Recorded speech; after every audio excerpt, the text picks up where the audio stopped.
विद्यार्थी मित्रांनो, तुम्ही सर्वांनी ऐकलेलं असेल की ज्या मागील वर्षाच्या प्रश्नपत्रिका असतात त्या फार महत्त्वाच्या असतात. टॉपर्स सांगतात, टीचर्स पण सांगतात. पण यांचं विश्लेषण कसं करायचं, यांचं ॲनालिसिस कसं करायचं हे फार महत्त्वाचं आहे. आता त्याचं विश्लेषण का करायचं, कशा प्रकारे करायचं आणि त्याचं महत्त्व काय आहे, हे सर्व काही आपण इथे पाहूया. एका म्हणजे 3 प्रश्न आहेत यू-पी-एस-सीचे मागील वर्षातले, ठीक आहे. आणि यातले जो टॉपिक आहे हा थोडाफार करून सेम टॉपिक आहे. टॉपिक काय तर टॉपिक आहे 1920च्या नंतर किंवा 1920च्या दशकामध्ये जे वेगवेगळे विचार प्रवाह आले, वेगवेगळे जे व्यक्ती आले, ठीक आहे, त्याबद्दल. तर पहिला प्रश्न पहा, पहिला प्रश्न होता 2020चा यू-पी-एस-सी मध्ये विचारलेला प्रश्न आहे. 1920च्या दशकापासून राष्ट्रीय चळवळीने विविध वैचारिक प्रवाह आत्मसात केले. तर इथे वैचारिक प्रवाहाबद्दल आहे केले, त्यामुळे तिचा सामाजिक आधार विस्तारला आहे. म्हणजे हा प्रश्न कशाबद्दल आहे तर आहे 1920च्या दशकाबद्दलच, पण प्रश्न कशाबद्दल आहे, प्रश्न आहे वैचारिक प्रवाहाबद्दल. दुसरा प्रश्न पहा, गांधीवादी काळात अनेक आवाजांनी राष्ट्रवादी चळवळीला बळ दिले आणि तिला समृद्ध केले, स्पष्ट करा. आता पहा, हा जो गांधीवादी काळ आहे हाही सुरुवात कधीपासून आहे तर जवळपास आपण पाहतोय की मुख्यत्वे ज्या हे झालेत जे उठाव वगैरे ह्या सगळ्या गोष्टी आहे ते कधी आहे ते 1920s पासूनच दिसते आपल्याला 1947 पर्यंत. त्याच्या आधीही आहे, बट आपण याला कमी जास्त करून याला एकत्र त्यातलेच पॉइंट्स इथे यूज करू शकतो. तिसरा क्वेश्चन पहा, मागील शतकाच्या 20व्या दशकापासून. तर आता पहा, हे इंटरप्रिटेशन फार गरजेचं आहे, कारण की एक्झाम प्रेशरमध्ये खूपदा आपण त्याचं इंटरप्रिटेशन करू शकत नाही आणि आपल्याला कळत नाही की हे एक्झॅक्टली कधीच म्हणत आहेत. तर प्रश्न आहे की मागील शतकाच्या 20च्या दशकापासून म्हणजे 1920s पासून भारतीय स्वातंत्र्याच्या दृष्टिकोनात समाविष्ट झालेल्या नव्या उद्दिष्टांचे महत्व अधोरेखित करा. एकूण काय तर 1920चं दशक जे आहे हे फार महत्वाचं आहे.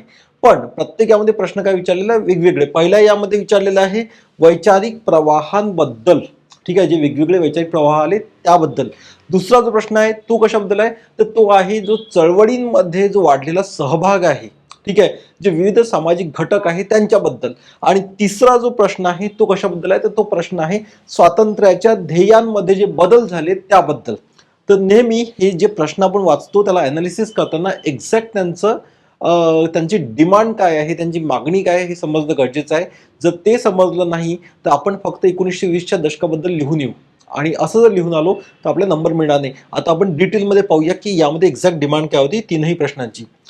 पहिला प्रश्न, 1920च्या दशकापासून राष्ट्रीय चळवळीमध्ये विविध वैचारिक प्रवाह आत्मसात केले आणि त्यामुळे तिचा सामाजिक आधार विस्तारला.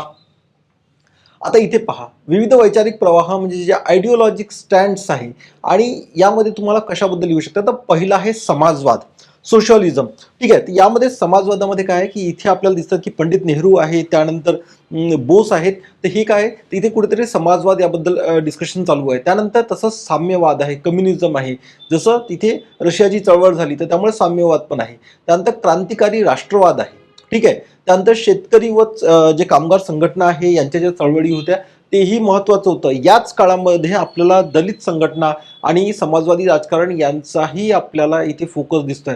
म्हणजे आपण इथे कशाबद्दल लिहू तर इथे आपण लिहू दलित समाजवादी राजकारण जे आहे त्याबद्दल, क्रांतिवादी राष्ट्रवाद आहे त्याबद्दल लिहू, साम्यवाद आहे, त्यानंतर शेतकरी व कामगार चळवळी आहे आणि तसंच समाजवाद. या 5 मुद्द्यांबद्दल आपण इथे लिहिणार आहे या प्रश्नामध्ये.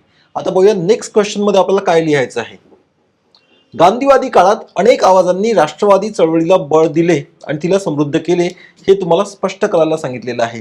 आता गांधीवादी काळात तुम्हाला वेगवेगळे जे राष्ट्रवादी याला बळ दिलं तर इथे तुम्हाला लिहायचं आहे की कोणते घटक होते, ठीक आहे, असे कोणते सामाजिक घटक होते ज्यांनी चळवळीत त्यावेळी सहभाग घेतला. जसं की शेतकरी आहे, कामगार आहेत, महिला आहे, विद्यार्थी आहे, क्रांतिकारी गट आहे आणि प्रादेशिक नेते आहेत. हे पहा, हे एक्झाम प्रेशरमध्ये पहिलं सर्वात महत्वाचं आहे ते म्हणजे प्रश्नाची डिमांड काय आहे, द क्वेश्चन्स डिमांड काय आहे हे समजणे आणि दुसरं पॉइंट्स जनरेट होणे. नाही तर फक्त एक पॅराग्राफ लिहिला आणि पुढचे जर पॉइंट्स येत नसतील तर मग फार म्हणजे आपण मोठ्या यामध्ये पडून जाऊ. म्हणून पॉइंट जनरेशनसाठी नेहमी नेहमी रिवाईज करत राहा. यानंतर तिसरा प्रश्न पाहूया आपण की यामध्ये काय आहे. इथे काय आहे, मागील शतकाच्या 20व्या दशकापासून भारतीय स्वातंत्र्य दृष्टिकोनात समाविष्ट झालेल्या नव्या उद्दिष्टांचे. आता इथे काय विचारलंय, तुम्हाला उद्दिष्ट विचारलेलं आहे. उद्दिष्ट कुठले आहेत? उद्दिष्ट आपल्याला माहिती आहे पूर्ण स्वराज्य आहे 1929. त्यानंतर सामाजिक आणि आर्थिक न्याय आहे.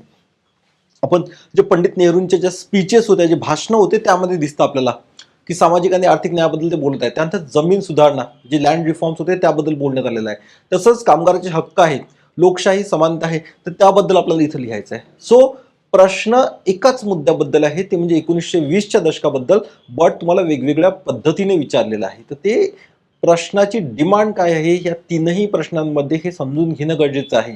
ठीक आहे. सो पहिला प्रश्न होता विचारधारेवरती, दुसरा सहभागावरती आणि तिसरा उद्दिष्टांवरती. तर एक्झॅक्टली जर तुम्ही समजून घेतलं काय विचारलेलं आहे आणि एक्झॅक्टली लिहिलं, तर नंबर जे मार्क्स आहेत ते खूप जास्त मिळतील. या उलट जर तुम्हाला त्याची डिमांड नाही कळली, तुम्ही काहीतरी रॅन्डमली तुमच्या मनात जे येतं ते लिहिलं, तर मार्क्स मिळणार नाही. ओके. सो नेहमी तुम्ही जेव्हाही प्रश्नपत्रिका येते तर थोडा वेळ घेऊन त्याला समजून घ्या. एक अर्धा मिनिट, 30 सेकंदाचा वेळ तरी घेऊ शकतो आणि परत परत वाचा. आणि परत परत एक शंका मनात असू द्या की आपण जे इंटरप्रिटेशन करतोय ते बरोबर आहे की चूक आहे. कारण की अशा प्रकारची शंका असेल तरच जाऊन आपण कुठेतरी त्याला परत परत वाचू आणि एक्झॅक्टली समजून घेऊ की आपण बरोबर लिहिलंय की नाही लिहिलंय, की बरोबर समजलंय की नाही समजलंय. ओके. सो हे सगळं होतं या व्हिडिओबद्दल. तुम्हाला अजून काही शंका असतील मेन्सबद्दल तर खाली कमेंट करा. मी एक एक व्हिडिओमध्ये त्या तुमच्या शंका दूर करण्याचा प्रयत्न करेन. Thank you and all the best.